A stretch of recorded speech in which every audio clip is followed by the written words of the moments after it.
What we're witnessing in the case of Greta Thunberg's allegations against Israel is the collision of activism, propaganda, and the fragile line between truth and narrative. And the 22-year-old Swedish climate activist, known for her moral fervour and unflinching directness, now finds herself at the centre of a political storm far beyond the environmental stage. Her claims of being hit, kicked, starved, humiliated, and threatened with gassing while in Israeli custody are grave.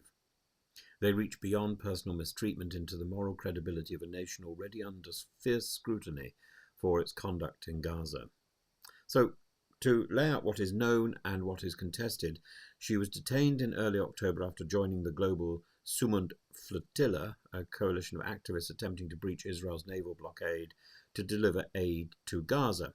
She was taken to Ketziot prison, a facility notorious among Palestinians for alleged abuses, and her account given to the Swedish newspaper Aftonbladet paints a disturbing picture. Guards kicking and hitting her, cable tying her hands, mocking her with an Israeli flag, stamping on her iconic frog hat, defacing her suitcase with obscene graffiti, including the words "Whore Greta," and drawings of a phallus and a Star of David.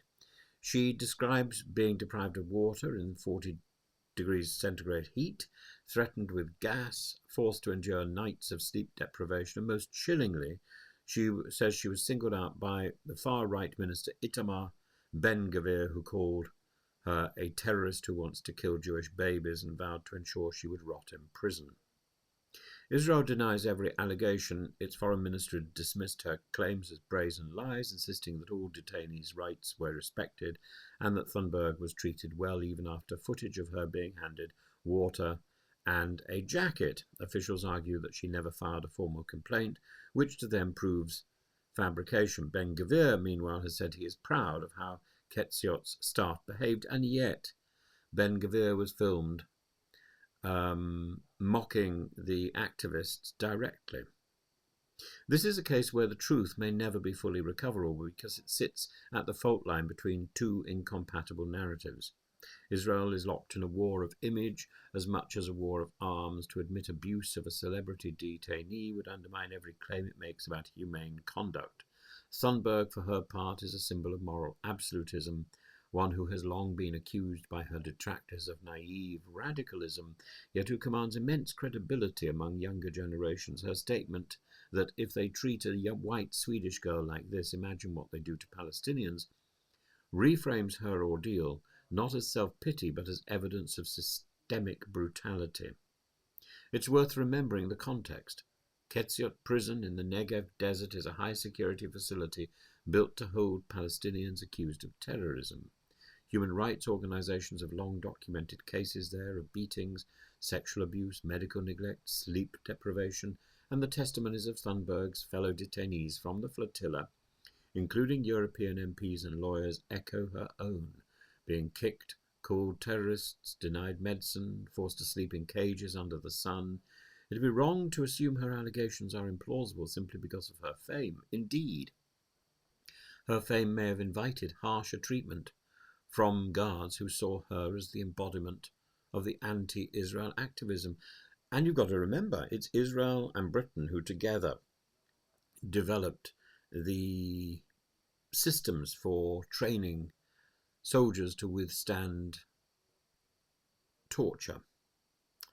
And that starts with depriving people of agency. And that is effectively what she is alleging, that process of having her agency removed. Yet there's another layer. Thunberg has become an ideological lightning rod. For conservatives, she represents the self-righteous, disruptive left. For progressives, she embodies the moral conscience of the age. In this story, both camps are projecting their worldviews, and the Israeli government sees her not as an innocent humanitarian, but as part of what it calls a Hamas-aligned flotilla. She sees herself as part of a moral resistance, and truth is squeezed between moral symbolism and national propaganda. There are also questions about the Swedish government's muted response. Thunberg claims Swedish diplomats took days to contact her, and when they did, showed little concern. And this silence may reveal how European governments are caught between human rights rhetoric and fear of offending Israel.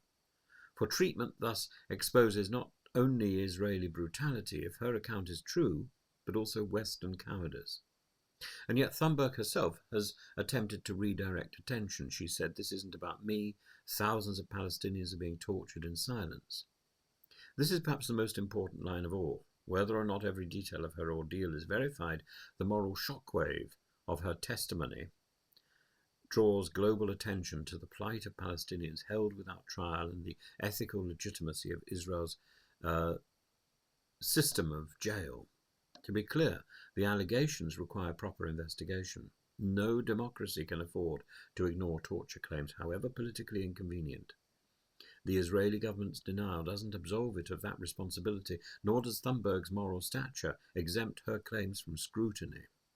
And the duty of truth is universal, and both sides must be held to it. Ultimately, this episode speaks to something larger than Greta Thunberg or Israel. It's about how conscience collides with power. When a young activist who once addressed the United Nations about climate change finds herself allegedly brutalized by a state that proclaims its democratic values, we're reminded how easily moral vision becomes dangerous to authority. Whether her story is verified or disputed, it's already achieved what she does best, forcing the world to look and to ask who, in the theatre of power, is still capable of compassion. If Thunberg's allegations are true, they're an indictment of Israel's moral integrity. If false, they reflect the growing collapse of trust between the global activist movement and state authority. Either way, this episode has become a mirror of our times, where the struggle between conscience and control plays out not only in Gaza, but in every act of protest, every arrest, and every word that dares to speak truth to power.